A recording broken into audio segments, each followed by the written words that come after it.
আমরা বাঙালি এর মাঝে আমরা হইলাম কি সিলেটি, এর উপরে আমরা রমজান মাস চলে। তো আমরা তো কুরমা পোলা মাছ মাংস খাইলাম, কিন্তু শুটকি ছাড়া তো আমরা চলেই না।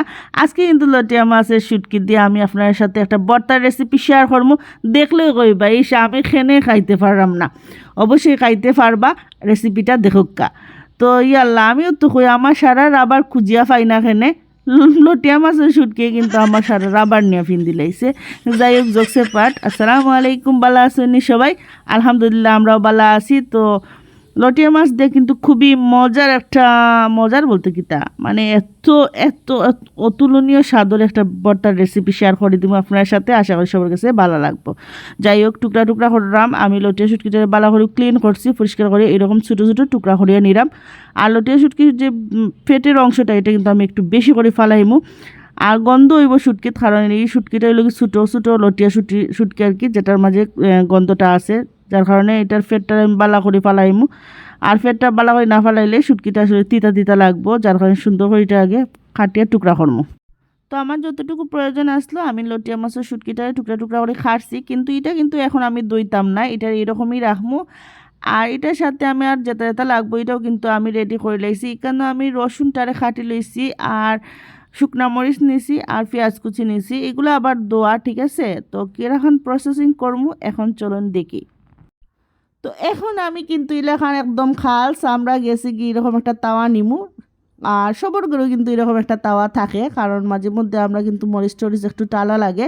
তো যাই হোক তাওয়াটার মাঝে আমি শুকনো মরিচ দিলাইছি, শুকনো মরিচটার একটু সময় নিয়ে বালা করে একটু টালমু। আর এখন আমি পেঁয়াজটারেও দিলাইছি, শুকনো মরিচ কিন্তু বাজা হয়ে গেছে, এটা নামাই দিমু।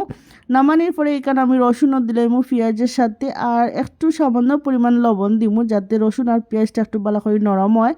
আর এটা একটু সময় নিয়ে সুন্দর করে পেঁয়াজ আর রসুনটা নরম হওয়া পর্যন্ত আমি কিন্তু এটা একটু বাজমু। তো বাজা অলরেডি হয়ে গেছে, এখন এটারে কিন্তু আমি নামাইয়া নিমু। আরও তো মজার ভর্তা, আমি যখন বয়স দিলাম তখনও কিন্তু আমার একদম খাইতে ইচ্ছা করে। যাই হোক সপ্তাহ হওয়ার পরে এখন দিলাইমু শুটকিটা কিন্তু দইছি না, বারবার আগেও কইছি। আর শুটকিটা সুন্দর করে বাজার পরে গন্ধ যে সময় বাড়াইছে তখন কিন্তু আমি কেন একদম টান গরম পানি দিলাইছি, 5 মিনিট গরম পানির উপরে রাখছি, এখন নামাই দিছি। আরও বেশ কয়েকবার কিন্তু আমি গরম পানি দিই শুটকিটা দই লিমু। বেশ শুটকির মাঝে কিন্তু আর কোনো ময়লা নাই, একদম পরিষ্কার। এখন পানিটা জড়াই লিমু।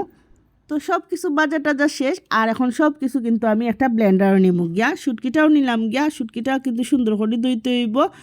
আর এখন আমি এখানে যে শুকনা মরিচ বাজিয়া রাখছি, যে যতটুকু পরিমাণ জাল খাইবা স্পাইসি পছন্দ করবা অতটুকু কিন্তু মরিচ দিবা। আর পরে পেঁয়াজ রসুন দেওয়ার পরে এখানে সামান্য পরিমাণ আমি সরিষার তেল দিলাইছি, মানে মিঠা তেল আর কি, আর একটু লবণ দিলাম। এখন এটা ব্লাইন্ডার করবো। তো আমি কিন্তু 3-4বার অ্যাটেম্প নিয়ে সুন্দর করে কিন্তু আমি শুটকি শুকনা মরিচ যেটা যেটা দিছিলাম ব্লেন্ডার সব কিছু কিন্তু সুন্দর করে আমি মানে ব্লেন্ড করে লাইছি। একটু সময় নিয়ে ব্লেন্ড করতে হইব, আর একটু ভর্তাটা কিন্তু আটালো টাইপের হইব। আর এখানে আমি কোনো ধরনের হলুদ রং ইউজ করছি না, কিন্তু খুব সুন্দর হয়েছে। আর একটু প্রসেস বাকি আছে, তারপরে কিন্তু শুটকি ভর্তা হয়ে যাব। তো আবারও কিন্তু চুলার উপরে আমি খাল চামড়া যাওয়া আমার তাওয়াটা বয় দিলাম, আর এখানে দিলাইলাম আবারও সরিষার তেল, মানে মিঠা তেল আর কি। তো দেওয়ার পরে কিন্তু এখানের মধ্যে ব্লেন্ডার করা যে শুটকিটা আছে ভর্তা, এটা কিন্তু আমি দিলাইলাম। তো সব কিছুই তো আগে দিলাইছিলাম, যেটা যেটা দেওয়ার আছিল লবণ টবণ সব কিছুই। এখন কিন্তু তেলের মাঝে ভর্তাটা দিয়া আর কিছু সময় খালি এরকম নাড়াচাড়া করলেও কিন্তু ভর্তাটা রেডি হয়ে যাব, তারপরে কিন্তু সার্ভ করা যাইব। তো আমি কিন্তু অলরেডি ভর্তাটা নামাই দিছি, আর নামাই একটা প্লেটও সার্ভ করে দিছি। দেখছো নিয়ে কত সুন্দর লাগে, অত সুন্দর লাগে। আমার মনে হয় যে এখন যদি থাকতো তাহলে হয়তো খাওয়া গেল না। যাই হোক আরেকবার কর্ম সমস্যা নাই। তো সবে রেসিপি দেখবা, আশা করি সবার কাছে ভালো লাগবো। আর সবে ভিডিওটা শেয়ার করে দিবা, যারা যারা আমার ফ্যান ফলোয়ার আছেন সবার কাছে রিকোয়েস্ট থাকবো। সব ভালো থাকবা, সুস্থ থাকবা, আল্লাহ হাফিজ।